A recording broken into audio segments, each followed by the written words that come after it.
me on a treasure hunt. I long for something new. Good morning, happy Sunday. How are you? I hope you're well. Hope you slept well. I slept well. I don't always, but I did last night. It was nice. I've been trying to go to bed without any devices and to go back to reading a proper handheld book, just to try and quieten the mind a little bit. I do enjoy reading. I always have done. So this morning, Sunday, is a busy day for me. It's a studio normal work day, but it's also the day that we head over to our family holiday home, the Happy Van as I call it. And yeah, I try to wrap up things at home. Although Megan stays here, I still try to make sure that the bathrooms are cleaned and the laundry's on top of, and so that when we come back I don't have to face all that.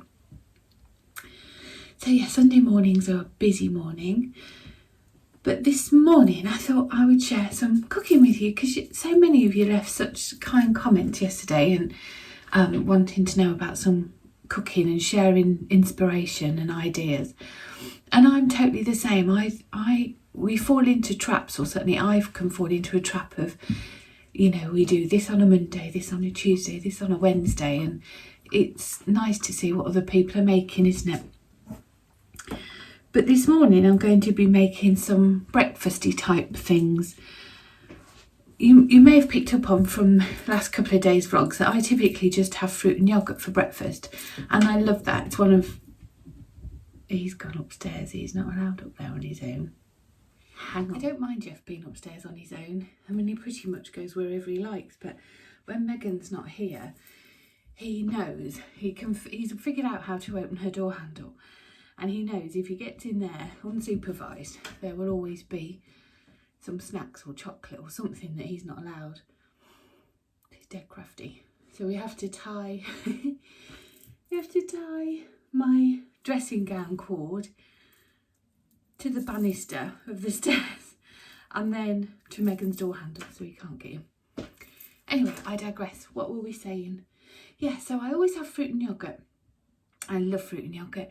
I mean, in an ideal world, I'd have a croissant or a pan of chocolat with it as well, but we're not.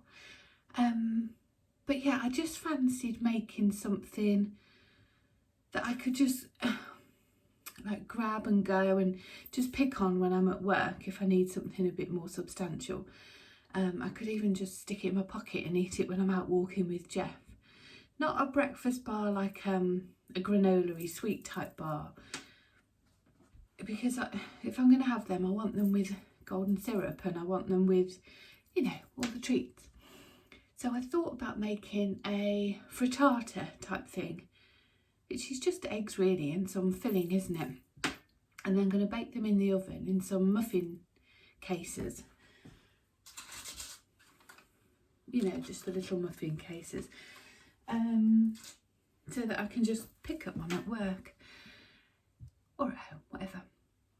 So I thought I'd just share it with you. You might find it a bit of fun, you might not, but we'll see. I've weighed all my ingredients out. I've done all my chopping. I've done all my whisking and things of eggs, just so, because I'm a professional. Shropshire's premier vlogger, I'm a professional.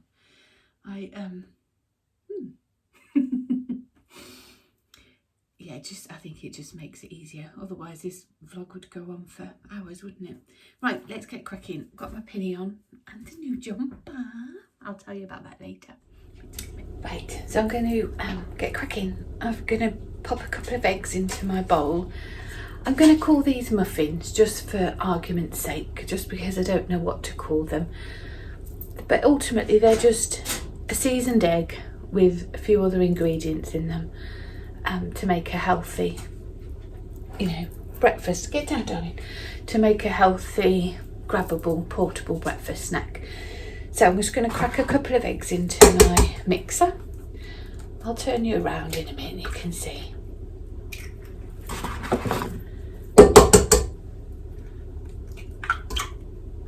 I could do this without the mixer really, but I just want to pretend I'm Nigella, and she always uses her mixer, so I'm going to. I'll turn you down a bit. Right, so I've got my eggs in there. I'm going to season those with a little bit of salt.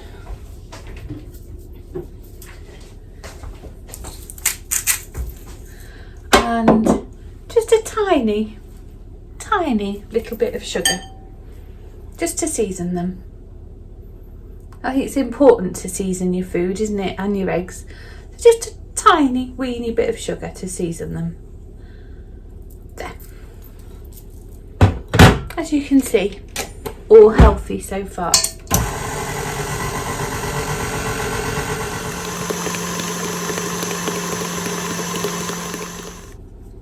There you go, so you can see I've got our eggs and our seasoning just beaten there, so it's light and fluffy. How it changes in colour with just a little bit of seasoning. Amazing. Eggs are so versatile, aren't they?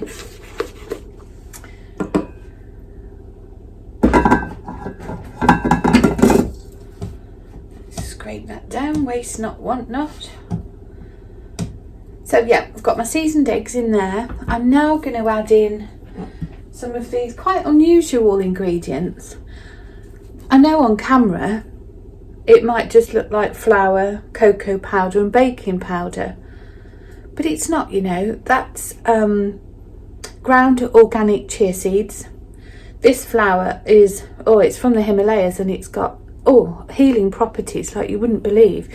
Makes your hair grow long and glossy, makes your nails really unbreakable, so you wouldn't ever need acrylics again, and it even whitens your teeth, I'm led to believe. That's what this white powder's for here, it's to whiten your teeth. So again, perfectly healthy food with benefits on a really holistic level. So I'm going to add these special ingredients to our seasoned eggs.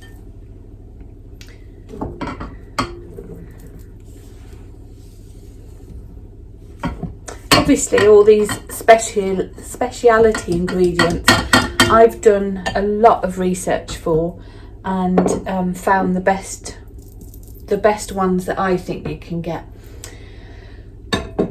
I'll link them below. This is not ordinary milk. It might look it in the jug, but it's not, honestly. It's been milked from a unicorn. So you can imagine, I should show you my face really, shouldn't I? Yeah, so this has come from, this is the organic juice of a unicorn. They don't call it milk. In fact, they get quite offended if you call it milk. I think it's quite common, isn't it, from a cow or a goat. But from a unicorn, it's organic unicorn juice. So I'm going to add my unicorn juice to my speciality dusts and powders, and to my seasoned eggs, a little bit at a time.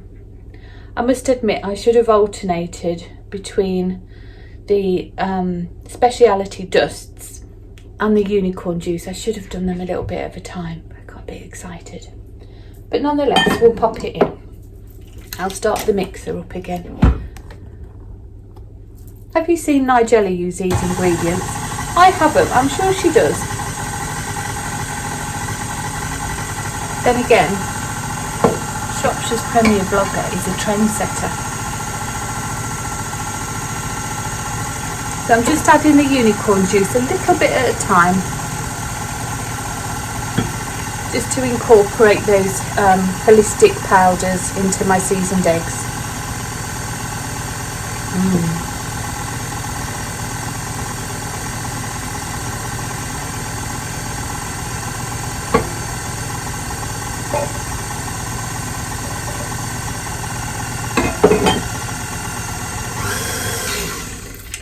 Give that a scrape.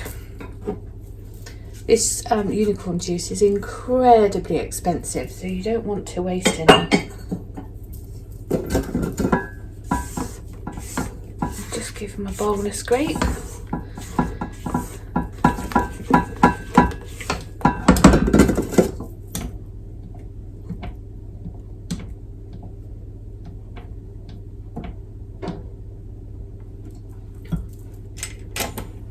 Just give that another little whiz. Here we are, that's all whizzed up now. I've just got two more ingredients, well, three more ingredients actually. The first is this. Now I know that might look like butter to the uneducated, but you know Shropshire's premier vlogger would never bring you something so common as butter. This is actually the tears from the sunshine. We've had glorious weather here in the UK. You'll have seen on any podcast, any vlog, we all talk about the weather in the UK. And when we had that little blip earlier in the week where we had a cold snap, oh, the poor sunshine, it cried and it cried and it cried. Well, I managed to catch some of the tears, and this is they. I know. So this is sunshine tears going into our unicorn juice, our seasoned eggs, and our holistic powders. So I'm just going to pour that in and give it a whisk.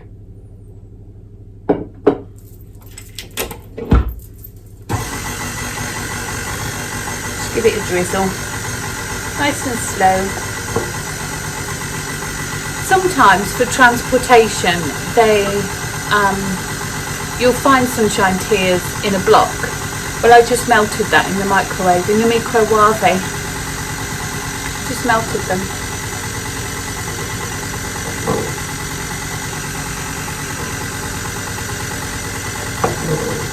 So I'm just adding them in, not drip by drip, but just a little bit at a time.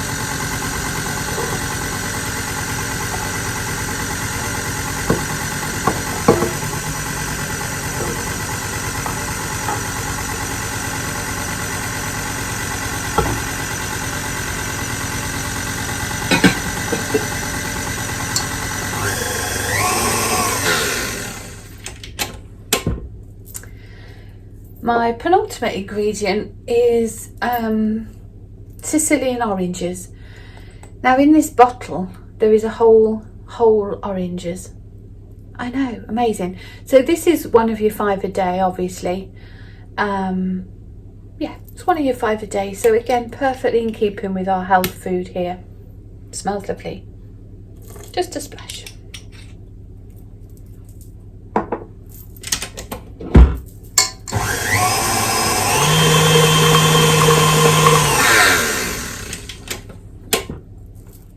My only other ingredient to add are some cocoa nibs. Now I spoke to Jules about this and Rachel from So Ray Me, Jules So Sweet Violet, because they like me use a lot of chia seeds and cacao nibs, those sorts of health food ingredients to make energy balls and protein bites and all these sorts of things.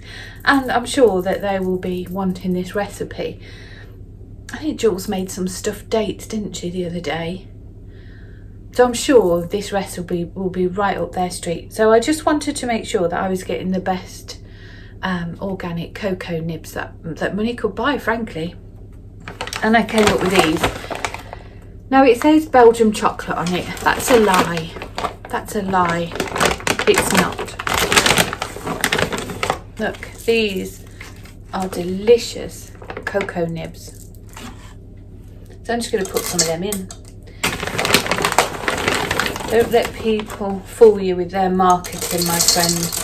They put Belgian chocolate, so it feels more appealing to the mass, but they're not. Let's give it a whisk.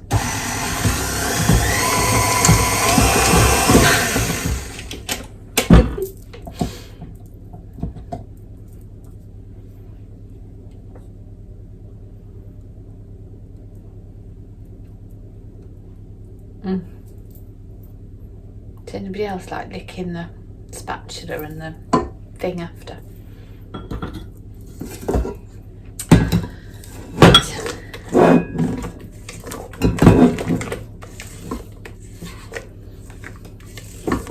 There we go. So that's what our healthy breakfast bar is looking like so far.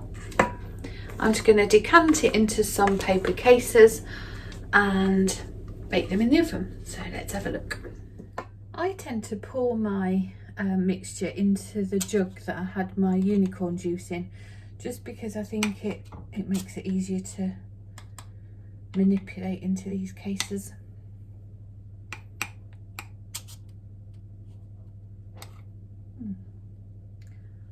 For something so healthy and virtuous, I think they look and smell pretty good.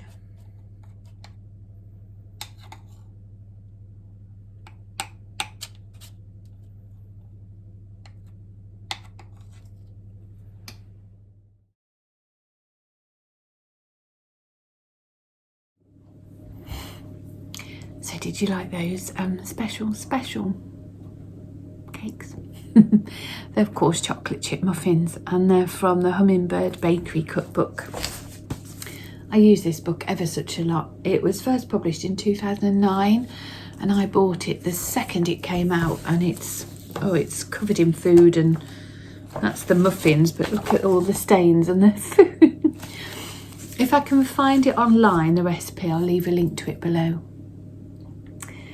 While the muffins are cooking, I just wanted a quick sort of real talk with you, and you know, some of the things I've had, we're on day 3, aren't we? And some of the comments down below have been just so incredibly kind and soul boosting for me and uplifting, and I'm so grateful for that. Thank you.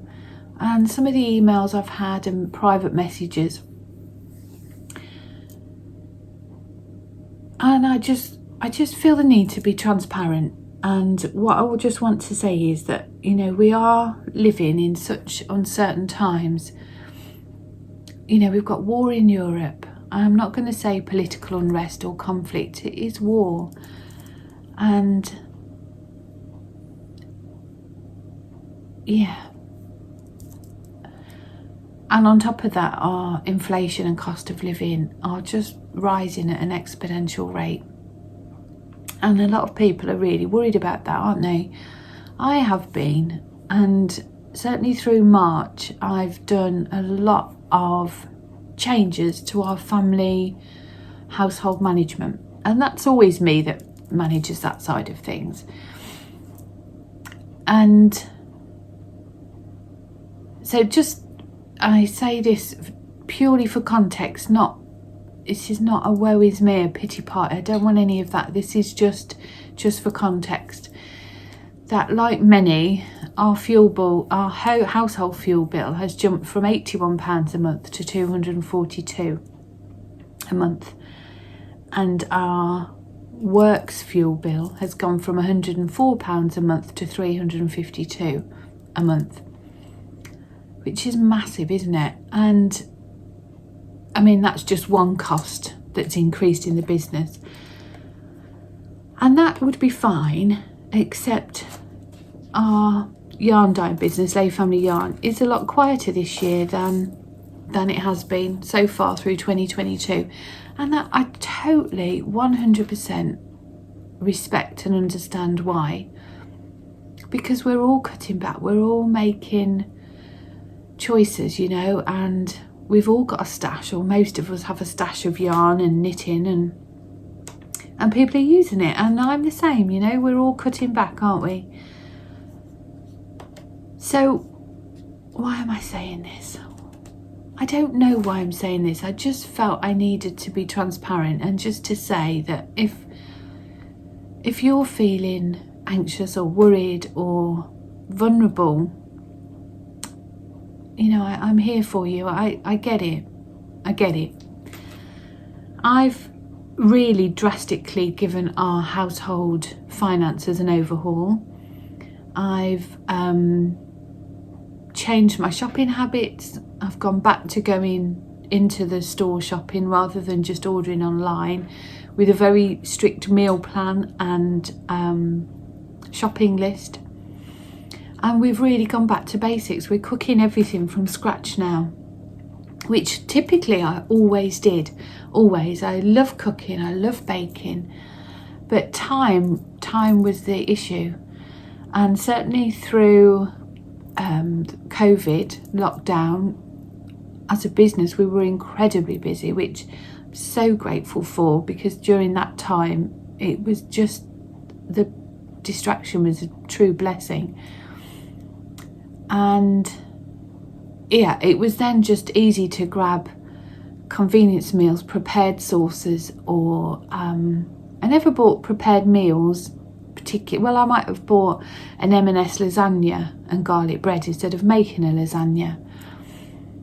And I would have bought a curry sauce in a jar rather than making my own.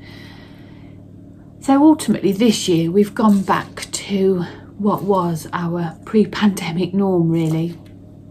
Cooking everything from scratch, which is, you know, in ethos of my Slimming World journey as well. So it's win-win in that sense. And the same with baking. So these muffins, I'll probably get 16 from 2 eggs, a bit of sugar, a bit of flour. So yeah, it's like, and they freeze really well. So I'm really, really happy to share cooking and things like that with you. A lot of you have said yes to that, and hopefully it will show each other that we can create really beautiful dishes whilst being health conscious and budget friendly. Yeah, but that, I don't know if any of that makes sense. I'm just going to stop now. I hope you know what I mean.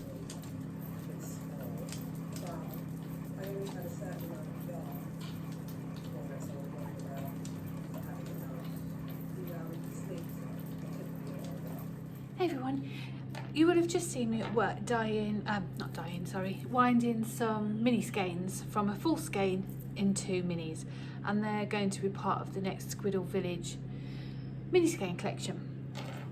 And we often get asked why we wind them as opposed to buying pre-bought minis. That's often a question at retreats when people are here. They often ask that. So I thought I'd just have a chat about it today. But before I open that conversation, I just want to really, really stress that this is not in any shape, way or form a judgment, a critique, a comment or a reflection on any of our other colleagues who dye yarn. I don't really know what or how they work and practice, so I'm certainly not in a position to cast judgment or make comment on anybody else's practice. All I can speak for is Nick and I, and why we do what we do, and the lessons we've learned over the years which has changed our practice. So we only ever dye 2 skeins in a pan, and the reason for that will become apparent when I talk about the minis. So when the yarn comes to us undyed, obviously, in its skein, we lay 2 out in the pan, and I lay them out as you see here. So they'll both have, this one hasn't got its cable tie on, I've taken it off, but they'll both have a cable tie on the top to keep them secure in the water. And we place it in the pan like this, so that I've got 1, 2, 3, 4 legs of yarn that I attempt to evenly distribute colour and speckles. And then we work our little magic, sprinkle, sprinkle, sprinkle. We turn it over, we redistribute the yarn, and we sprinkle, sprinkle, sprinkle. Brilliant. Now when it comes to, from that, if I was to wind this into 20 gram minis, I would get 5 off one skein, 5 off the other, so 10 mini skeins. If I were to put 10 mini skeins into the pan of water, and you have to remember that water is obviously fluid, so as soon as there's water in this pan, these yarns move and they'll go under each other, on top of each other. The fibres want to play around like this, and they want to swish with the water. So it's our skill, you know, to control the yarn in the pan so that we can evenly distribute the colour. And I've got, just to recap, 1, 2, 3, 4 legs of yarn. And Nick and I attempt to get that colour distribution as even as possible across all 4 legs, so that when you're knitting you get an even distribution of colour, whether that's your first sock or the toe of your second sock or a jumper, whatever, you know. So when it comes to minis, 100 grams of yarn the same, 5 wound mini skeins onto the cable tie. That's what's on here, 5 20 gram mini skeins into the water, swish, swish, swish, and then same again with the other. But now I have 1, 2, 3, 4, 5, 6, 7, 8, 9, 10 legs of yarn to get dye on evenly and fairly, and it's in water, and you can already see on just doing this on the table that it's much more like juggling an octopus. So to try and lay these 2 bundles of yarn so that all 10 legs of each are showing evenly on the surface of the yarn is really, really tricky. And when you get to the top here, oh sorry, you can't see where I'm saying here.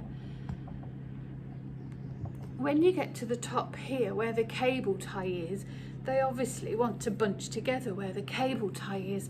So to try and get those 10 legs as evenly distributed as these bottom 10 legs is just nigh on impossible, in my opinion. And then I have to repeat that with these. So I've got 2, 4, 6, 8. Well, you can see it's just like wrestling an octopus. Let's try and get them out. See, they want to sit on top of each other in a stack, but I don't want them to do that. I want that left and that right leg of yarn showing, because I want to get colour on it as evenly as possible. So it's really, really, really awkward. And you can see from the width how much more space it takes. Well, the pan isn't that wide. If I was to lay these out how I want them, the pan isn't that big. So you have to naturally scrunch them up a bit, which then means that some of the legs are not exposed. Does that make sense? I think it does. And of course, again, we've got water swishing and we've got water manipulating the yarn and moving it. So it's really, really tricky to do an even job. Now, that's not to say we don't ever dye on pre-wound minis. We do. This is a new bundle of minis that I dyed last week. And these are dyed on pre-wound minis. And I love them. They're beautiful. This is our spring bouquet. It's not in the shop yet, it'll go in next week. So these are dyed on pre-wound minis. And for one of a kinds, I absolutely love dyeing on pre-wounds. I think it's brilliant. And obviously, it's an awful lot less time consuming because I don't, once they're done, I just have to whiz them on my machine, pop a label on and a sticker, and we're done. Whereas winding off the minis from a full skein of yarn is quite labour intensive. Let me grab another one.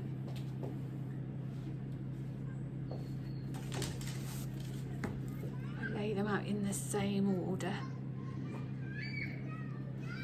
So, you know, they're pretty even. I think you can see that they're all the same, that the colours are all the same, but there is a definite difference between these skeins. Can you see this one hasn't got as much dye on as this one? So it's not wrong, it's not incorrect, and it certainly hasn't made the reject bin. Sorry about that, somebody was at the window and Jeff was barking. Yeah, so it certainly hasn't made the reject bin, and believe you me, Nick is fastidious about quality control. But there is a definite difference, maybe subtly, but it is there. Let's choose a different colour. Again, with this one, you can see from the first and the last. Now, I've just picked these random off the shelf. I haven't manipulated this to show you anything. But the first and the last, there is a slight difference in colour. This one by my thumb has got more green on by this one. But they're the same, they're not wrong. And you know, that is one of the beauties of hand-dyed yarn, isn't it? That they are all slightly different and they are all unique and one of a kind. Every skein is one of a kind, essentially. And I love that. I I love that. That's why I love hand-dyed yarn. Before I dyed it, that was why I enjoyed using hand-dyed yarn. But for our clubs, so it started with the Rainbow Chronicles and it's continued with Squiddle Village. With the Rainbow Chronicles, we wanted every person, whether they were the first person to buy the bundle or the 203rd person to buy the bundle, we wanted their yarns to be as near identical as we could make it, so that all their blankets were the same, all their projects were the same. We didn't want, with that club particularly, people were making blankets and of course they're Rainbow Sock Chronicles, and we didn't want there to be a vast difference between, you know, the hundreds of people that were in that club. And that's why we started winding our own minis. Did it cause us hours of work? Absolutely. It more than doubles our workload. But for our clubs, we think it's worth it. And we are more than happy to continue to do that. We only do it for club. Well, not only. Sometimes we'll just do it because it's part of our normal practice now and we're so used to it and geared up to it and we've got the equipment and things. But as you can see, very often we still dye pre-wounds. But for Squiddle Village, for any other future club, that's why we do it that way.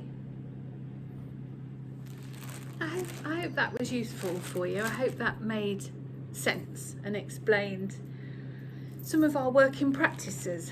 And I've just grabbed this pack of Squiddle Village minis. I've just got this odd one left in the shop. This is March's pack. So just to show you the colours. And then this is the DK, same colours but on DK. So dyed in a different pan altogether from the 4-ply. But it just shows by winding them ourselves how we can control the colour distribution. I mean, these were probably even dyed on a different day to pretty much get them similar, I think. I mean, it's not, dyeing them in full skeins and winding them off isn't the only variable we've eliminated. We obviously, our dyeing technique and practice has evolved over time, but yeah, I hope it's coming across on camera, but you can certainly see in real life how similar they are, even though they're dyed on a different base, on a different day, in a different pan, you know? Yeah, it's another little snippet behind the scenes here at HQ. It's tricky on work days to know what to show you, so I thought we could just share some of our work practices with you. I'm going to crack on with some more work and then we'll be going over to, what time is it now? About 12 o'clock. We'll be going over to the Happy Van at about 3:30, 4 o'clock. So I may or may not add some more footage to this today. I'm really aware that it's probably already half an hour long. If not today, tomorrow is going to be a lovely day because it's my day off. We're at the Happy Van. Oh, we've got river walks, we've got walking and crafting. Oh, I've got 2 craft projects to share with you tomorrow. Oh, it's going to be a lovely day tomorrow. I'm ever so excited.